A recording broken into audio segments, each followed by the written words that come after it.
called it. I fucking called it. I called it. When this leak was first announced, I pondered on something that worried me immensely. I would recap those thoughts, but I don't have to, seeing as I will let a much younger and less fat person do it for me. Take it away, myself, from 48 hours prior. And now Naughty Dog, in the wake of this fucking breach, are going to feel the pressure from higher ups to try and get this done as quickly as possible, with total disregard for the safety of their employees and their mental well-being. I am a prophet, I am your God, place your faith in me now, for I am the seer of the future.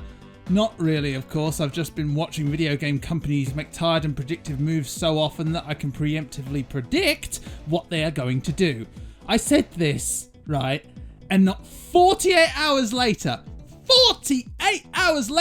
Sony announced they are pushing to have the game Last of Us 2 completed within 2 months as a response to the leak by a disgruntled employee.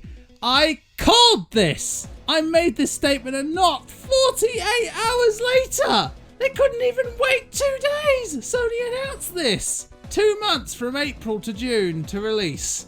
Hell, not even 2! As the set release date is to the 19th of that month. So with the game in such a state and still being in alpha as of March, we can assume they're going to crunch to an obscene level to do it.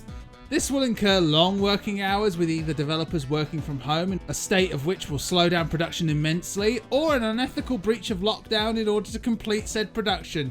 And mild spoilers for the game, it ain't fucking worth it. No game is really. Not for this game, not for any game.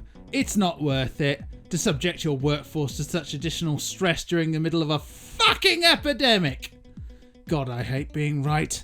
And yes, it's presumptuous to assume that this will definitely lead to Naughty Dog crunching their employees to oblivion to meet the deadline, but if I can remind you, the game was in alpha as of 1 month ago, and they're trying to release a finished product from then to now, and that Naughty Dog had recently come under fire for crunching their employees so heavily, even by the standards of video game crunch.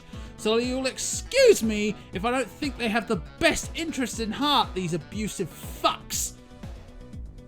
Very short video this time, but I thought this would be a nice little addendum to the whole thing when it comes to the Naughty Dog incident. Maybe next time they'll actually take care of their employees. By the way, I'm going to be doing a video following up on this whole thing, talking extensively about the spoilers that have been leaked forward and what I think about the game as a whole. So if you want to join me for something like that, feel free to tune in. I will plaster spoilers all over that video because I know some people don't want to know, some people do, some people want to discuss it.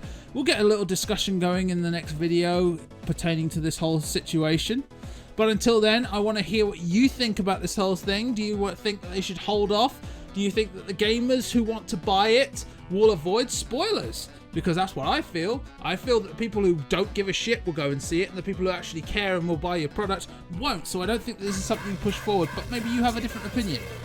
I can't believe my fucking phone went off. I'm leaving it in. Fuck it. I can't be bothered to put more effort in than the fucking writer did to this game. Hiya! See you guys next time in the next video. Bye for now.